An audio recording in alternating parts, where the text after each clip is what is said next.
only thing we have to fear is fear itself. The National Weather Service has issued a severe thunderstorm warning. Welcome to the Common Sense Practical Prepper Podcast, where prepping doesn't have to be complicated or expensive. Coming to you from a well-defended off-grid compound high in the mountains. Coming to you from his Florida room in Richmond, Virginia. Neither off-grid nor well-defended, unless you count his chickens and cats. Here is your host, Keith. Hey all, this is Keith, and welcome back to the Common Sense Practical Prepper Podcast, September 15th, 2025. And today we're going to talk about bags. We're going to talk about bug-out bags, go bag, and a get-home bag. So there are three types of bags, very different in a lot of ways. And here is my pro tip, regardless of the bag or bags that you have. Determine what gear you want to put in the bag, and then get a bag to fit that gear, maybe with a little wiggle room. Don't do what I did the first time I put together my get-home bag. I bought the bag, and then I felt the need to buy as much gear and stuff to fill said bag. By the end, it was a toss-up between, is this a get-home bag or is this a go bag? I did that when I was hiking. When I started hiking several years ago, I bought a nice backpack, and I'm like, now I have to fill it up. And I ended up being about 3 pounds overweight, 3 to 5 pounds of stuff I did not need to take on that particular hike. So I got rid of it. And then my bag is too big. So anyway, learn from my mistakes. All right, let's talk about a bug out bag. All right, a bug out bag is your go-to kit when you have to leave your home. You're leaving your home and you're not sure when you're going to get back. So think 4 or 5 days at the minimum. This is the bag that you take when stuff gets serious, when you need to evacuate to grandma's house because of a hurricane, wildfire, civil unrest, getting a little close to your neighborhood, and you need to evacuate. This needs to have a lot of different items. You need to have water, or the ability to filtrate and clean water, non-perishable food, a first aid kit that can easily be an IFAK or an individual first aid kit, Israeli bandage, tourniquet, as well as a boo-boo kit. So regardless of what you have, make sure the IFAK, the tourniquet, and Israeli bandages are part of whatever you're going to have as a first aid kit. Shelter items, tarps, little tent, emergency Mylar blankets, clothing, at least 2 pairs of socks. And this is like your bag. So if you have multiple members of the family, they're going to need a bag for themselves. Grab 2 extra pairs of socks. When your feet get wet, it sucks, especially if you have to hike or move long distances by foot. Get you some extra socks. Depending on where you live and depending on the season, you very well may need to change out some of the extra clothes. Do you have a winter jacket? Do you have a beanie? Well, it's now spring, so we don't need the heavy jacket, but we're going to put in a raincoat, maybe a light windbreaker. We're going to get rid of the beanie and put in an extra ball cap to provide shade so we don't get sunburned, that sort of thing. So depending on where you live, be aware of what season you're in and what season's coming up, and just go ahead and change out that clothing. Knife, multi-tool, the little foldable saws. There's several different things you can put in your bug out bag, and different people have different preferences, but there are several things that have to go in your bag. Shelter, food, water, first aid, depending on where you live, what country, what city, what state, what county, some form of self-defense. You guys figure out what I mean by that. Here in the United States, it's going to be a pew-pew, and in other parts of the world, it might be a little something less than that.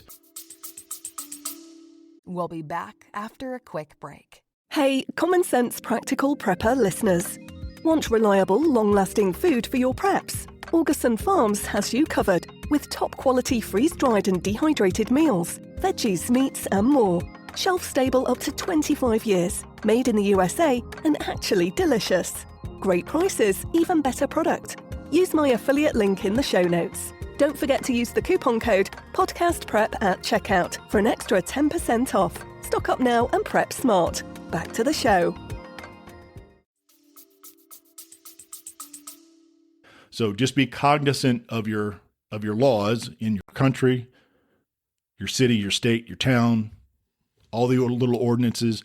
Don't want anybody getting in trouble. But to be honest with you, if the poop hits the fan, I personally, the last thing I would worry about is carrying the handgun that has too many rounds in the magazine, if whatever the laws are in New Jersey or New York. I think that would be the last thing on my mind. Law enforcement, they're going to be busy taking care of the bad guys and trying to mitigate whatever is causing this disaster. Really not too worried about them upset about a minor handgun violation. But then again, I could be completely wrong. Passport, important documents, have copies of those documents in everybody's bag. So if one bag gets compromised, you have a backup.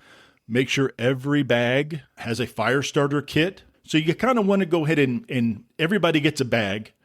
You're going to have some crossover in case something breaks, something gets lost, something gets taken.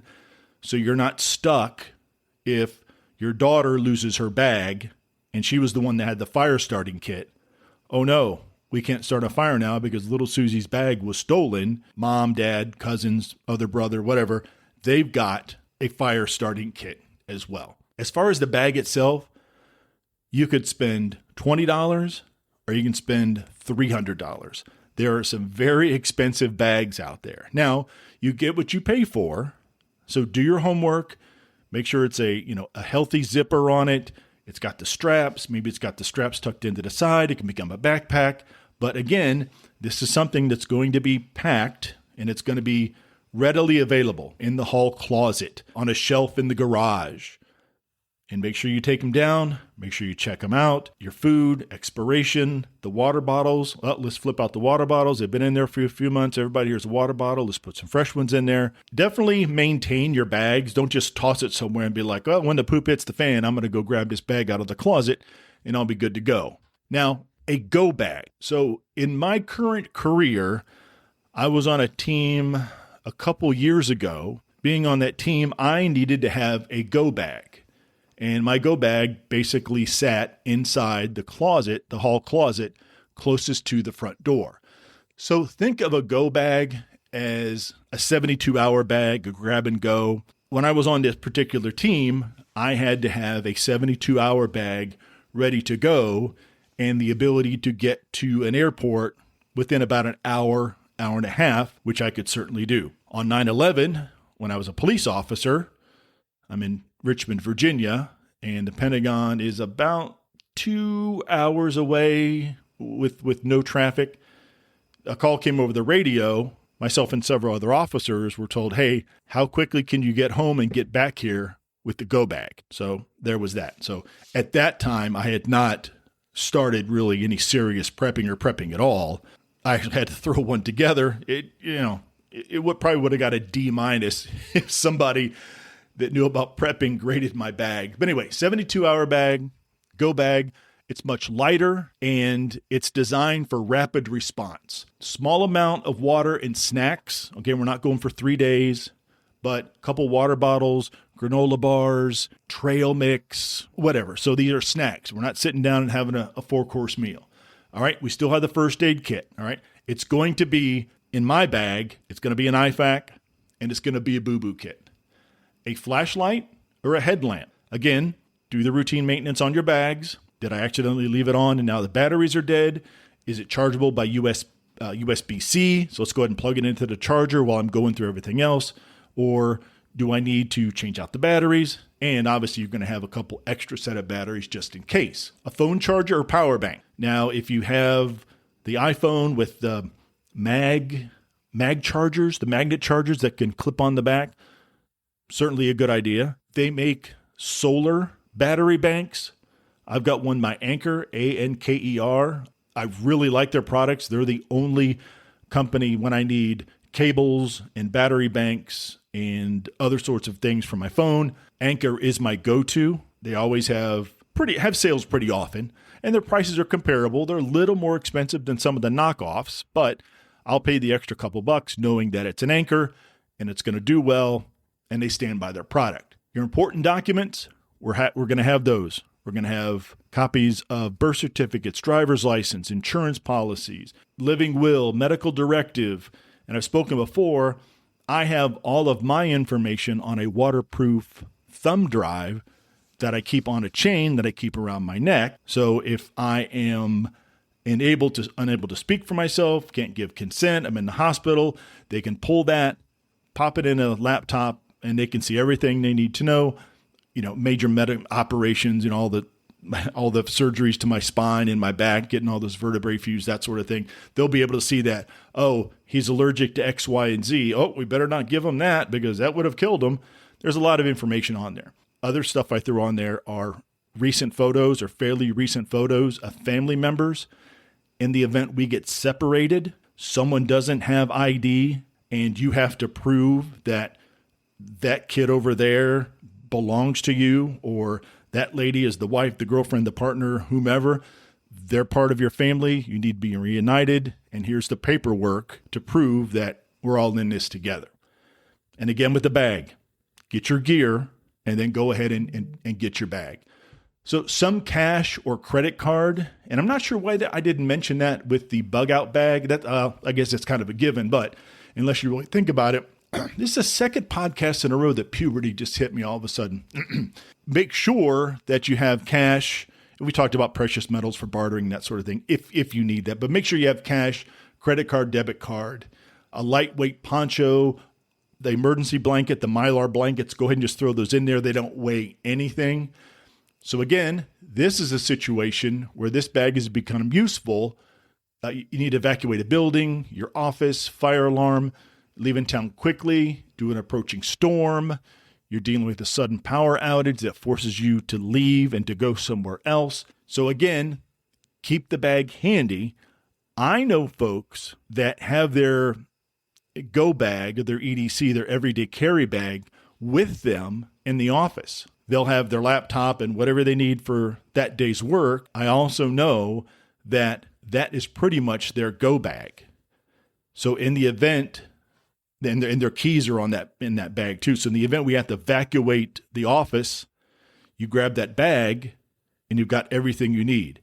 If it's a situation where something serious has happened at work, you can't get to your vehicle, you're going to need to sit outside for an extended period of time. Let's say they're unable to bring food and water to other employees or everybody who's sitting out there, you've got something. Somebody needs basic first aid, you've got it covered. Now, the other type of bag is the get home bag, which is what I have in my vehicle. Now, a get home bag is all about what you need to get you back to your safe spot or your safe zone. Your safe zone might be home. Your safe zone may be your grandma's house because she's closer than your home. Could be a friend's house, a cousin's house, a fire department, a precinct for the local law enforcement. So it's whatever it's going to take to get you where you need to go. There is a EMP. Traffic is backed up because of a major cluster down the road and nobody's going anywhere for a long time. Your vehicle breaks down in traffic and you've got to go. You're just going to leave the car and you are going to go. Water bottle, snacks, comfortable shoes. Now, if you don't wear comfortable shoes at work, or you don't wear shoes at work that need to get muddy, or you're going to go for a hike, you should probably have a pair of boots or trail shoes that are lightweight compared to boots, to have those in your bag, because that's not going to do you any good when you have your sneakers on and it's raining when you get out of your car and you have now to trudge home or trudge to your safe zone and it's 5, 6, 8, 10 miles away. A map or a GPS device. Paper maps, you can get them. Look online and you can actually get paper maps. I believe that would be National Geological Survey, I think. Yeah. NGS, give them a call or go on their website and you can get paper maps. I don't think you can get paper maps at gas stations. Now, there is depending on where you live, I think the company's called ADC. When I was a police officer, we called them the 7-Eleven maps. We always got them at 7-Eleven, and they're like just big books, all color-coded, a lot of really good information in there, but that's kind of heavy and that's kind of bulky. But paper maps, you probably just look up virginia.gov, go to the state website of where you live, and see what department you can reach out to get paper maps. Now, I live in Virginia, so I don't need a map of Missouri or Idaho. I need a map of Virginia, and then Central Virginia, maybe it says like Richmond and surrounding counties, maybe that map. So depending on where you work and where you are, just make sure your map is appropriate to your location. And again, some form of self-defense. Now, if your work prohibits firearms on the property or in the building, then you need to also take that into consideration. If they allow them on the property but not in the building, just make sure you secure that in your vehicle. We got the small first aid kit. Again, it's going to be the same setup as in my go bag and my bug out bag. It's the IFAC and the boo-boo kit. Flashlight, glow sticks, fire starting kit. Just have that. The fire starting kit is very, very small. And if you have 3 bags, just make up 3 of them. Or if you purchase them, just purchase 3 and drop them in your bag. Weather appropriate gear. Again, doing the regular maintenance on our bags. Is it hat season? Do I need some thin gloves? Do I need some thicker gloves? Do I live in Minnesota and it's the first week in November and we've already got snow on the ground? I ran off into a ditch, SHTF situation. I need to leave my vehicle, leave my temporary shelter, and go ahead and try to make it to my safe zone. So make sure the clothes in your bag are appropriate for where you live and the season that it is. Same thing with the other bags. Cash, debit card. This might be a situation with your get-home bag that you're able to walk 2 or 3 miles and then you're able to hail a cab. You now have cell service in this particular location. You can get an Uber. You need to have the ability to pay for that. If it's a situation where an Uber is available, I'd rather spend the money for the Uber than walk the next 5 miles, especially if it's in poor weather, to get back to my safe zone, wherever that might be. So you certainly have the ability to pay for that. So again, all 3 of your bags, fire kit, first aid kit, IFAC, some cash, flashlight across all 3 bags. My get-home bag, I throw a pair of socks in there just to have it, just in case. Who knows what's going to happen? Remember, just do the regular maintenance on the bag, buy your gear, and then get the bag to fit your gear. For a bug-out bag, it's when you're going to leave your home for an extended period of time. A go bag is for immediate evacuation or short-term emergencies, and a get-home bag is exactly what it is. It's a bag to get you home or to get you to your safe spot. Bug-out bag, at least 72 hours. Go bags, 2 to 3 days. Mine's 72 hours. All right, let's talk about weight. So your bug-out bag is going to weigh the most of your 3 bags. Now, I'm not too worried about the weight of my bug-out bag if it's going from my house to my vehicle. I would be more worried about the weight and more conscious about the weight if I had to carry it even a short distance. Your go bag, a lot lighter, a lot smaller. Call it a 3-day kit, and it's going to go on over your back, on your shoulders. So you're potentially going to have it for a while. So make sure the bag fits and make sure it's not too heavy. Again, let's assume there's other people in your group. You can always share supplies. Hey, can you carry this? I'll carry that. My bag's a little heavy. And then you have some wiggle room to do it as well for the other folks. So the get home bag, probably the smallest of the 3, but it is probably fairly close to the size, maybe weight of the go bag, but probably a little bit less. Test the weight on that. And again, you may have that on your person for quite some time, maybe several hours up to a day.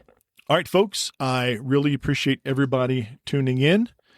If you need to reach me, practicalpreppodcast@gmail.com or on the Twitter, search Common Sense Practical Prepper, or the official handle is prep_podcast. All right, folks, thanks again. And as always, be careful out there, take care of one another, and until next time. Thanks for listening to the Common Sense Practical Prepper Podcast.